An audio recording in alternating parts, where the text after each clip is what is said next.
오늘 우리는요 골로새서 본문을 읽었습니다. 이 골로새서의 이 골로새는 지역 이름인데요, 오늘날로 말하면 튀르키예, 터키에 위치한 도시입니다.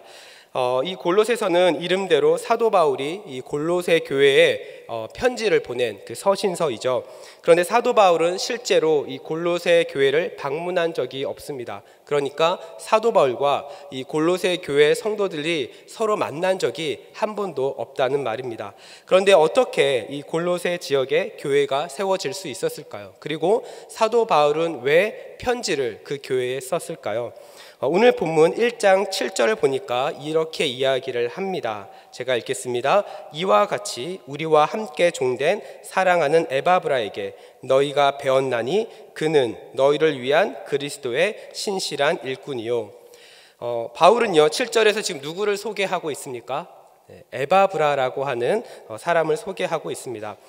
에바브라와 이 사도 바울이 어떤 관계였길래 사랑하는 에바브라 이렇게 표현을 했을까요? 사도행전 19장을 보면요, 바울은 에베소의 두란노 서원에서 2년 동안 머물면서 복음과 하나님의 말씀을 가르쳤습니다. 이때에 병고침의 역사도 일어나고요, 그리고 귀신 들린 자가 이제 살아나는 그런 일들이 일어나기 시작합니다. 그래서 많은 유대인들과 헬라인들이 이 두란노 서원에 모여서 바울로부터 가르침을 그리고 복음을 듣기를 원했죠. 아마도 이때에 에바브라가 복음을 듣고 변화되었을 거라고 학자들은 이야기를 합니다. 이 사도 바울을 통해 에바브라에게 복음이 전해지고, 그리고 이렇게 전해진 복음은 개인이 은혜 받은 거에서 머무르는 것이 아니라 골로새 지역의 그 사람들에게도 이 복음이 전해져 교회가 시작이 된 것입니다. 그런데 이 골로새 지역은요, 지역 특성상 복음을 전하기에 굉장히 좋은 환경이 아니었습니다. 골로새 지역은요, 이 유브라데 강을 끼고 있어서 교통은 발달했고 사람들의 왕래가 많은 굉장히 부유한 도시였어요. 그런데 이러한 부유한 도시만큼 다양한 사상과 철학 그리고 많은 종교들이 그곳에 들어와 있었습니다. 하나님을 믿는 것이 개인의 자유라고 생각하는 사람들 입장에서는 사실은 큰 문제가 되지 않습니다. 그런데 오직 예수 그리스도만이 유일한 구원자라고 믿는 우리 기독교 입장에서 볼 때는 골로새 도시는 복음의 열매가 자라기가 굉장히 어려운 그런 토양이었던 거죠. 그런데 여러분, 아무리 척박하고 또 힘들고 어렵다 할지라도 복음의 씨앗이 제대로 전해지면 하나님께서는 하나님의 방법으로 그 씨앗의 열매를 맺어가는 것을 우리는 말씀을 통해서 볼 수 있습니다. 그리고 오늘 본문의 바울은 이렇게 심겨진 씨앗을 통해서 맺어진 이 골로새 교회 안에 있는 열매를 보면서 감사한다라고 고백하면서 이 편지를 쓰고 있는 거죠. 자, 그렇다면 이 골로새 교회 성도들은 어떤 복음의 열매를 가지고 있었을까요? 그리고 바울은 무엇에 대해서 감사하며 이 서신서를 쓰고 있을까요? 우리는 이것을 한번 세 가지로 살펴보면서 여러분의 신앙도 이 복음의 열매를 맺고 믿음이 견고해지는 시간이 되기를 주님의 이름으로 축복합니다. 첫 번째로 바울이 감사했던 이 복음의 열매는요, 오늘 보면 4절에 보니까 예수 안에 있는 믿음의 열매가 있었다라는 겁니다. 여러분, 제가 설교 때 종종 말씀을 드렸던 대로 사람은요 계획대로 살지 않습니다. 무엇을 따라 살아갑니까? 믿음을 따라서 사람들은 살아갑니다. 그리고 믿음에는 반드시 대상이 존재를 하죠. 그래서 어떤 대상을 믿는가 하는 것은 굉장히 중요합니다. 만약에 그 대상이 물건이면요, 우상이 되지만 그 믿는 대상이 하나님이라고 한다면 우리의 삶이 바뀝니다. 하나님께서 저와 여러분을 의롭다라고 칭해 주심으로 하나님의 자녀가 되는 은혜를 누리게 되는 거죠. 이렇게 하나님의 자녀가 된 우리는 하나님과 친밀함을 갖게 되고요, 하나님께서 베풀어 주신 그 은혜를 우리는 누릴 수 있는 자격을 부여받게 됩니다. 그런데 사람들은 자신이 무엇을 믿고 있는가, 이것에 사실은 큰 관심을 두지 않습니다. 그냥 다수의 사람들이, 많은 사람들이 중요하다고 생각하는 것을 따라가기 바쁘죠. 그래서 자본주의 시대를 살아가는 요즘에는 무엇을 믿으며 살아갑니까? 돈을 믿으면서 살아가는 겁니다. 그래서 돈만 있으면 행복해질 수 있고, 돈만 있으면 결혼도 할 수 있고, 돈만 있으면 출산도 할 수 있다라고 생각을 하죠. 그래서 요즘 사람들이 가장 누리고 싶어하는 자유가 무엇일까요? 경제적 자유입니다. 그래서 젊을 때 빨리 돈을 많이 벌고 그리고 조금이라도 젊을 때 빨리 은퇴해서 남은 삶을 자신이 하고 싶은 대로 하면서 행복하게 살고 싶어 하는 것이 요즘 사람들의 생각입니다. 또한 학벌의 힘을 믿는 사람들은 어떻습니까? 어떻게 해서든지 자기 자녀를 명문대에 보내고 싶어 합니다. 그래서 요즘에 서울 강남의 대치동 그 학원에서는 자녀를 의대에 보내기 위해서 초등학교 4학년 때부터 의대 입시 준비반을 다닌다고 해요. 그러나 여러분, 돈이나 학벌은요, 인격적인 존재가 아닙니다. 그래서 돈과 학벌이 아무리 많이 있고 잘 되어 있어도 그것을 믿으면 우상이 되는 거죠. 여러분, 우상은요, 진리가 아니기 때문에 우리를 자유케 할 수가 없습니다. 그리고 오히려 이 땅에서 매여 살게 하죠. 하지만 하나님은 어떻습니까? 하나님은 인격적인 분이시기 때문에 우리가 그 하나님을 믿으면 하나님과 친밀함을 갖게 됩니다. 하나님과 관계가 시작이 되죠. 그리고 그 관계 안에서 삶의 목적을 발견하게 되고요. 정체성의 변화가 일어나게 되고요. 참 기쁨과 소망을 누리게 되는 겁니다. 사랑하는 우리 성도 여러분, 그렇다면 여러분은 어떤 믿음을 가지고 계신가요? 이것에 따라서 사실 성도는요, 하나님과의 관계 그리고 삶에 굉장히 많은 영향을 받게 됩니다. 그러면서 오늘 본문은 이 믿음을 막연하고 맹목적인 믿음이 아니라 분명하게 예수 안에 있는 믿음이라고 정의를 하고 있습니다. 다시 말해서 예수님은 참 하나님의 아들이시며 또한 저 여러분을 구원하시기 위해 이 땅에 오신 분이시며 우리의 죄를 대신하여 십자가에 달려 죽으시고 부활하셨다라고 하는 그 주님을 믿는 믿음이 바로 성도에게 필요한 믿음인 것입니다. 세상은 돈이 중요하다고 말하고 학벌이 중요하다고 말하고 명예가 중요하다고 말하지만 성도는 바로 예수 그리스도를 믿는 믿음 안에서 사는 존재라는 거죠. 이 믿음을 가진 성도가 하나님을 기쁘시게 할 수 있습니다. 아무리 교회를 오래 다니고 성경을 많이 읽고 기도를 많이 해도 이 믿음이 없으면 하나님을 기쁘시게 할 수가 없는 거죠. 왜냐하면 믿음이 없는 사람은요, 하나님의 존재를 인정하지 않기 때문입니다. 그래서 믿음이 없는 사람은 하나님께 나아갈 수 없고 하나님께서 상 주시는 분임을 인정하지 않는 거죠. 많은 사람들은요, 사실 예수님을 어떤 좋은 성인으로 보는 경우들도 있습니다. 또 어떤 사람은 기독교를 하나의 종교로서 성경을 연구하는 사람들도 있습니다. 때로는 자신의 마음의 평안을 위해서 힘들고 어려운 고난의 문제로부터 벗어나기 위해서 설교를 듣기도 하고요, 성경을 읽기도 하고요, 또한 교회를 나오기도 합니다. 다시 말해서 저마다 자신의 목적을 이루기 위해서 교회에 나오는 겁니다. 그리고 지식을 얻기 위해서 교회를 나오는 경우도 있다라는 거죠. 그러나 여러분, 이러한 사람들을 우리는 그리스도인이라 부르지 않습니다. 왜냐하면 믿는다라고 말하는 것은 성경에 대한 어떤 지적인 동의를 의미하는 것이 아니기 때문이죠. 성경에서 말하는 믿음은 오늘 본문의 말씀처럼 예수 그리스도 안에서 이루어지는 믿음인 것입니다. 과거 종교개혁자들이 오직 믿음을 외쳤던 이유도 이 구원이 행위가 아닌 오직 믿음을 통해서 예수 그리스도의 의가 우리에게 전가되었기 때문에 그 오직 믿음을 외치고 있었던 거죠. 여러분, 이것이 어떻게 사람의 머리로 이해할 수 있겠습니까? 이것을 어떻게 지식으로 동의할 수 있겠습니까? 어떻게 사람의 생각으로 하나님의 생각을 다 알 수 있겠습니까? 창조주 하나님께서 피조물인 인간을 위해 이 땅에 오시고 십자가에 죽으시고 부활하셨다라고 하는 이 사실이 어떻게 논리로 사람의 말로 설명될 수 있겠습니까? 어떤 사람은요, 설명이 불가능하기 때문에 믿을 수 없다라고 말합니다. 그런데 여러분, 사람의 생각으로 하나님에 대한 예측이 가능하고 사람의 생각으로 하나님의 모든 일을 100% 설명이 가능하다고 한다면 우리는 그 하나님을 사실 온전히 믿기가 어렵습니다. 왜냐하면 사람의 말로 설명이 가능하다는 것은 사람이 그 일을 할 수 있다는 것을 의미하거든요. 만약에 무리를 걸으신 예수님이 어떻게 무리를 걸으셨는지 설명이 가능하다면 여러분, 수영을 왜 하겠습니까? 무리를 걸어 다니지. 그렇지 않겠습니까? 만약에 사람의 말로 빵 5개와 물고기 2마리로 남자 5,000명을 먹인 사건이 우리의 말로, 우리의 언어로 그 원리가 설명될 수 있다고 한다면 여러분, 이 세상에 굶어 죽는 사람이 어디 있겠습니까? 여러분, 성경에 기록된 말씀은요, 사람의 그 어떤 말로도 설명을 다 할 수가 없습니다. 아무리 학벌이 좋고 아무리 똑똑하고 아무리 명문대를 다녀도 피조물은 피조물인 거죠.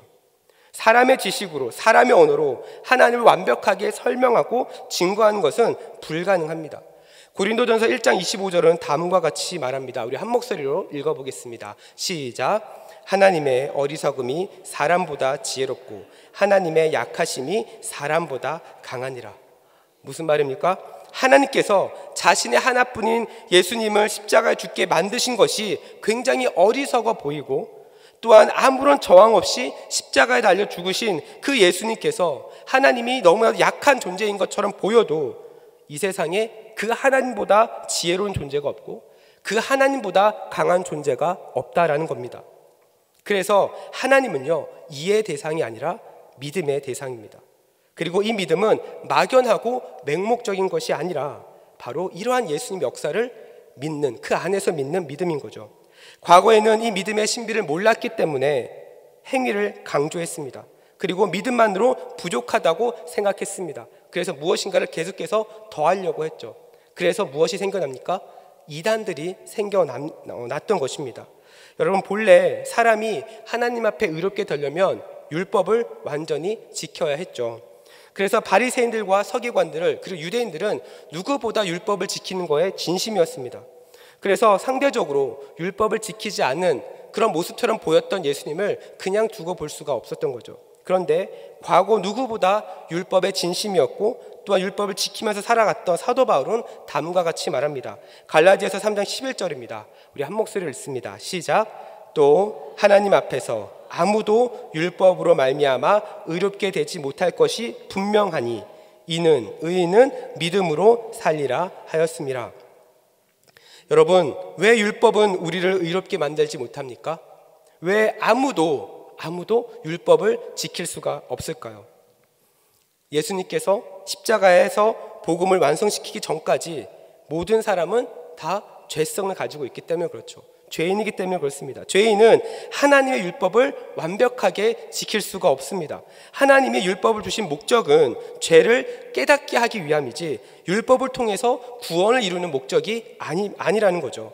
그래서 사도 바울은 자신을 뭐라고 소개합니까? 죄인 중에 괴수라고 소개를 하는 겁니다. 그 전에는 율법을 통해서 내가 무엇인가 이룰 수 있을 거라고 생각했는데, 율법을 잘 지켜서 나도 구원의 그 길을 걸어갈 수 있을 거라고 생각했지만 주님을 만나고 보니 내가 죄인이었구나, 주님이 없이는 내가 율법을 온전히 이룰 수가 없구나라는 것을 사도 바울은 알았던 겁니다. 그래서 사도 바울은 자신을 죄인 중에 괴수라고 소개하고, 또한 예수님은 율법을 폐하러 온 것이 아니라 율법을 완성하러 오셨다라고 이야기를 하신 거죠. 그렇다면 여러분, 예수님은 어떻게 이 율법을 완성하셨을까요? 하나님의 아들이신 예수님께서 이 땅에 오셔서 성부 하나님의 뜻에 순종하시고, 그리고 십자가의 사명을 완성시킴으로 하나님의 의를 획득하신 겁니다. 그리고 그 의를 우리에게 주시는데 아무에게나 주지 않으시고 누구에게 주십니까? 믿는 자에게 주시는 겁니다. 믿는 자에게 이 의를 허락해 주셨습니다. 그래서 예수님을 믿는 자는 하나님의 의가 나의 의가 되어서 의롭다함을 얻게 되는 거죠. 우리는 이것을 두 글자로 뭐라고 이야기합니까? 칭의라고 이야기를 하는 겁니다. 그리고 이 의에는 사람의 그 어떤 공로도 들어갈 수가 없는 거죠. 100% 하나님의 뜻과 100% 하나님의 은혜로만 가능한 것입니다. 저는 우리 대전중앙의 모든 성도들이 이 믿음으로 의롭다함을 얻어서 진정한 하나님의 백성으로 거듭나는 은혜를 누릴 수 있기를 축복합니다. 그래서 하나님과 친밀함이 회복되어지고 그 하나님과 날마다 동행하는 삶을 살기를 주님의 이름으로 소망합니다. 자, 두 번째로 골로새 교회에 감사하며 발견한 복음의 열매는요, 성도에 대한 사랑의 열매였습니다. 이것은요, 앞에서 방금 언급한 믿음과 연결이 되어 있습니다. 왜냐하면 믿음으로 의롭게 된 것은 하나님의 사랑으로 가능하기 때문이죠. 앞서 말씀드린 대로 우리가 구원받은 거에는 우리의 공로가 아무것도 없습니다. 우리의 그 어떤 선함도 구원에 영향을 줄 수가 없습니다. 그래서 우리가 성도로서 믿음으로 하나님과의 관계가 시작이 되려면 하나님의 사랑이 우리 가운데 필요한 거예요. 그래서 하나님과의 관계의 표시가 무엇입니까? 사랑으로 나타나야 되는 겁니다. 그래서 구원을 경험하면 하나님을 사랑할 수밖에 없는 겁니다. 사랑하는 우리 성도 여러분, 하나님을 사랑하십니까? 하나님을 사랑하면서 살아가고 계십니까? 요한복음 13장 34절과 35절은 다음과 같이 말합니다. 우리 한 목소리를 읽습니다. 시작. 새 계명을 너에게 주노니 서로 사랑하라. 내가 너희를 사랑한 것 같이 너희도 서로 사랑하라. 너희가 서로 사랑하면 이로써 모든 사람이 너희가 내 제자인 줄 알리라. 아멘. 여러분, 예수님이 말씀하신 그 사랑의 기준이 무엇입니까? 내가 너희를 사랑한 것 같이입니다. 내가 너희를 사랑한 것 같이. 주님이 우리를 어떻게 사랑하셨습니까? 앞에서 언급했던 것처럼 십자가의 죽으심으로, 율법의 순종하심으로, 인간의 몸을 입고 이 땅 가운데 오심으로 저와 여러분을 사랑해 주셨습니다. 그래서 성도에게 있어서, 우리에게 있어서 사랑의 기준이 무엇입니까? 바로 예수 그리스도이신 거예요. 우리의 힘으로 사랑하는 것이 아닙니다. 우리의 능력으로 사랑하는 것이 아닙니다. 예수 그리스도가 기준이 되어서 그 기준으로 우리가 사랑을 이루어 가는 겁니다. 이러한 맥락에서 복음으로 거듭나지 못한 상태에서 하는 사랑은 온전한 사랑이 될 수가 없는 겁니다. 그래서 예수님이 없는 사랑은 굉장히 감정적이고요, 충동적이고요, 왜곡되어 있습니다. 그래서 TV나 영화를 보면 굉장히 잘생기고 이쁜 배우들이 나와서 설레이고 달달한 어떤 그런 멘트를 하면서 하는 그런 연애를 가지고 사랑이라고 이야기를 하죠. 많은 청년들이 이러한 사랑을 꿈꾸고 있습니다. 더 나아가 사랑만 하면 모든 것이 다 가능하다고 생각을 하죠. 결혼하지 않아도 사랑하면 성관계를 맺어도 된다고 생각합니다. 사랑하면 동거도 가능하고 심지어 같은 동성이어도 사랑하면 가능하다고 생각을 합니다. 그런데 여러분, 이것이 진짜 사랑입니까? 여러분, 이것이 사랑이라고 우리는 이야기할 수 있습니까? 그렇지 않습니다. 성경에서 말하는 사랑은 이런 사랑과 본질적으로 다릅니다. 어떻게 다를까요? 하나님께서 우리에게 보여준 사랑은 어떻게 다릅니까? 가장 먼저 타락한 세상을 구원하시는 사랑입니다.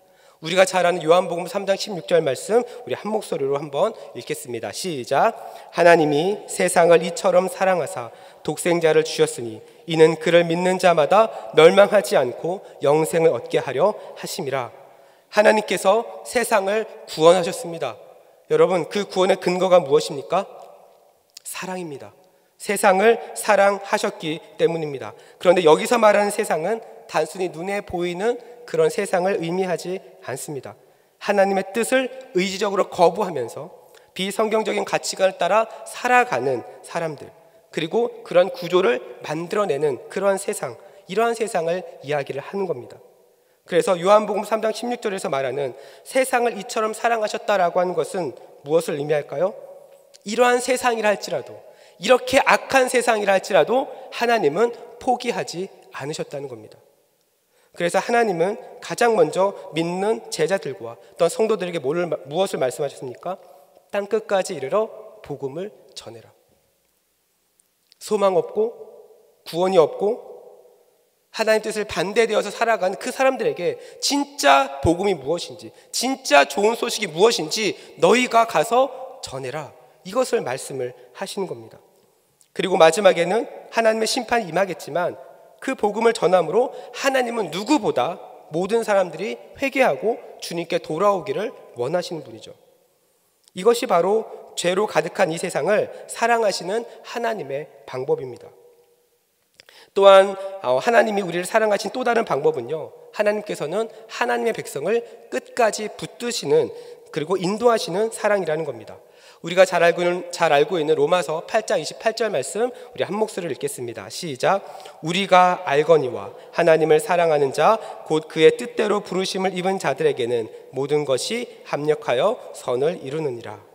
여러분, 이 구절은요 정말 많은 사람들이 좋아하는 구절입니다. 그리고 많은 분들이 암송하는 구절이기도 하죠. 여러분, 왜 많은 분들이 이 말씀을 좋아할까요? 지금은 눈에 보이는 상황이 굉장히 힘들고 어려워도 결국에는 이 고난을 하나님이 좋은 일로 바꿔 주실 거라고 하는 믿음 때문에 그렇습니다. 그래서 자녀가 대학에 떨어져도 혹은 사업장에서 어려움이 생겨도 결국에는 하나님이 다 잘 되게 해주실 거다라고 하는 그런 믿음으로 아마 이 말씀을 좋아하시는 것 같습니다. 사랑하는 여러분, 물론 우리 하나님은요, 고난 중에서도 우리를 인도하시는 분입니다. 그리고 이 고난을 통해서 우리의 신앙을 성장하게 하시고 또 성숙시켜 가시는 분이시죠. 그런데 여러분, 이 구절에서 우리가 주목해야 될 표현이 무엇입니까? 우리가 주목해야 될 표현은 하나님을 사랑하는 자입니다. 하나님을 사랑하는 자에게 이러한 은혜를 누리게 한다는 것입니다. 하나님을 사랑하는 사람은 어떤 사람입니까? 감정적으로 하나님을 사랑하는 사람이 아니죠. 하나님의 부르심을 따라서 살아가는 사람들, 그 사람들이 바로 하나님을 사랑하는 사람들입니다. 교회만 오래 다닌 사람들이 아닙니다. 성경만 많이 읽은 사람이 아닙니다. 기도만 많이 하는 사람이 아닙니다. 하나님의 부르심을 따라서 살아가는 사람입니다. 교회 안에서의 모습과 교회 밖에서의 모습과 어디를 가든지 보냄받은 자로서 그 부르심을 따라 살아가는 사람들을 의미합니다. 우리가 잘 알다시피 히브리서 11장을 보면 이 부르심을 따라 살아갔던 사람들을 우리에게 소개하고 있습니다. 그러면서 앞에 어떤 표현이 있습니까? 믿음으로 아브라함은, 믿음으로 노아는, 믿음으로 이삭은, 믿음으로 야곱은, 이렇게 쭉 설명을 하는데 여러분, 이들의 공통점이 무엇입니까? 하나님의 말씀에 순종했고 하나님을 위한 삶을 살아갔습니다. 한마디로 부르심을 따라 살아가는 사람이었다는 거죠. 다시 말해서 하나님께서 합력하여 선을 이루신다라고 하는 것은 우리가 못해도, 우리가 잘못해도 하나님이 알아서 다 해주시겠지, 이것이 아닙니다. 우리의 인생에 문제없이 평안하게 살게 해주시겠지라고 하는 것이 하나님께서 말씀하신 합력하여 선을 이루는 것이 아니라는 거죠. 내가 원하는 것을 다 이루어 주시겠지, 지금은 힘들어도 하나님이 다 해주실 거야, 이것이 선을 이루는 것이 아니라는 겁니다. 하나님이 말씀하시는 선은 무엇입니까? 모든 것을 포함한 선입니다. 모든 것을 합력하여 선을 이루시는 겁니다. 이 모든 것에는요, 고난도 포함되어 있습니다. 이 모든 것에는요, 실패도 포함되어 있습니다. 이 모든 것에는 심지어 우리의 연약한 죄의 문제까지도 포함되어 있습니다. 이것을 잘 보여주는 구절이 창세기 50장 20절의 요셉의 고백입니다. 우리 한 목소리를 읽어볼까요? 시작. 당신들은 나를 해하려 하였으나 하나님은 그것을 선으로 바꾸사 오늘과 같이 많은 백성의 생명을 구원하게 하시려 하셨나니. 잘 하시는 말씀입니다. 여러분, 세상의 관점에서 보면요, 30살의 나이에 요셉은 애굽의 총리가 되었습니다. 많은 사람들이 굉장히 부러워합니다.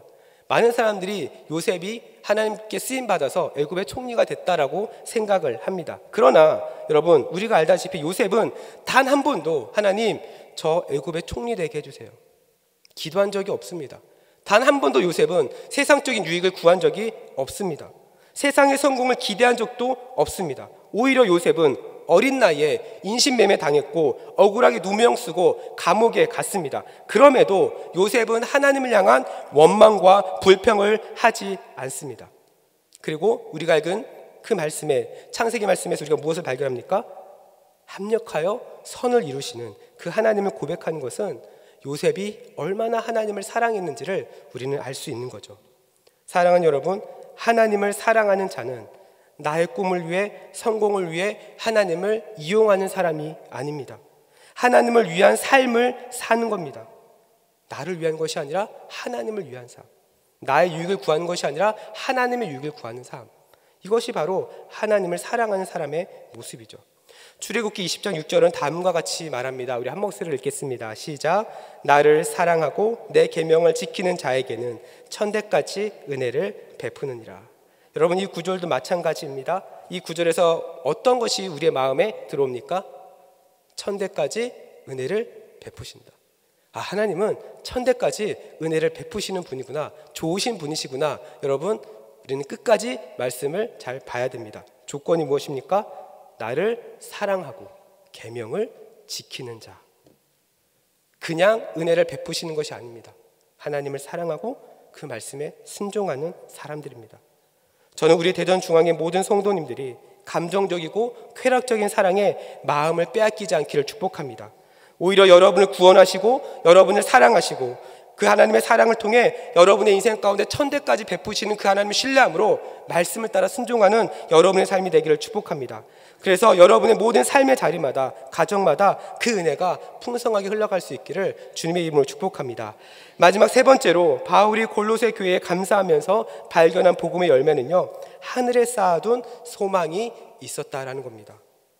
여러분, 모든 사람들은요, 저마다 소망이 있습니다.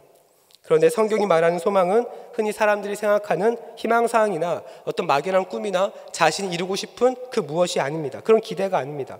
성경에서 말하는 소망은 분명합니다. 무엇일까요? 예수 그리스도께서 다시 오실 것이다.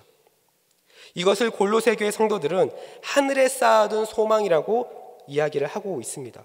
이 하늘 소망을 모르는 사람은요, 어떻습니까? 이 땅의 소망을 두면서 살아가요.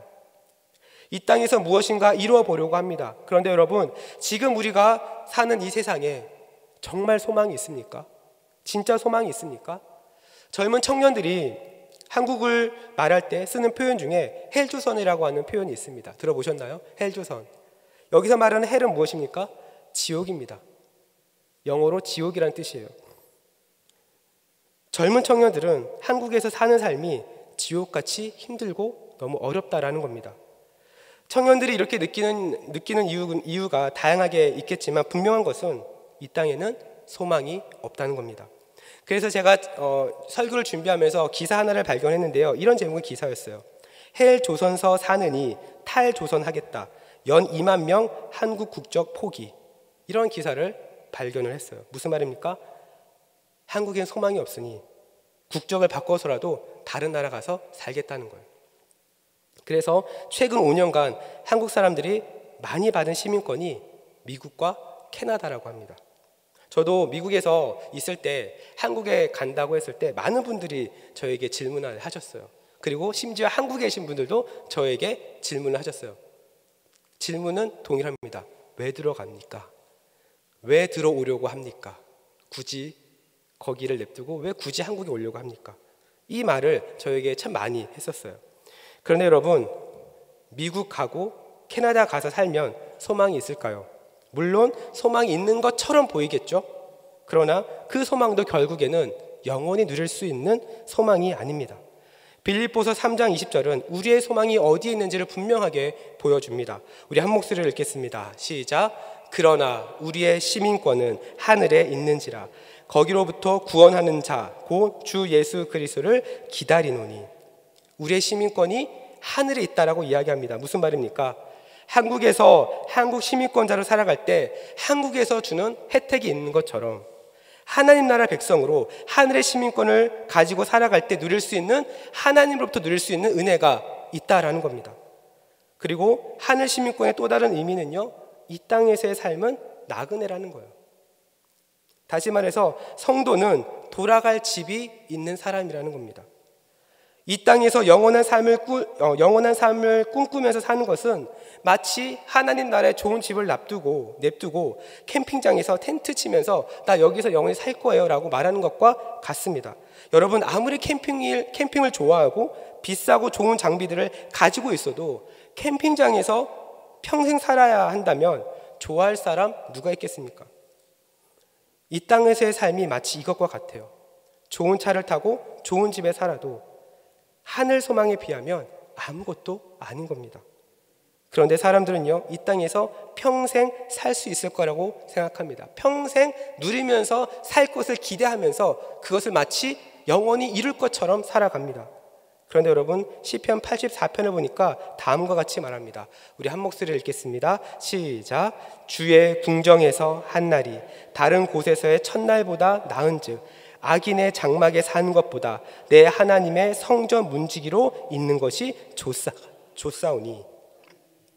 여러분, 시편 기자가 왜 이렇게 고백합니까? 단 하루라도 하나님의 임재 안에 있는 것이 사람들이 좋다고 말하는 그 어떤 것보다 좋다는 거예요.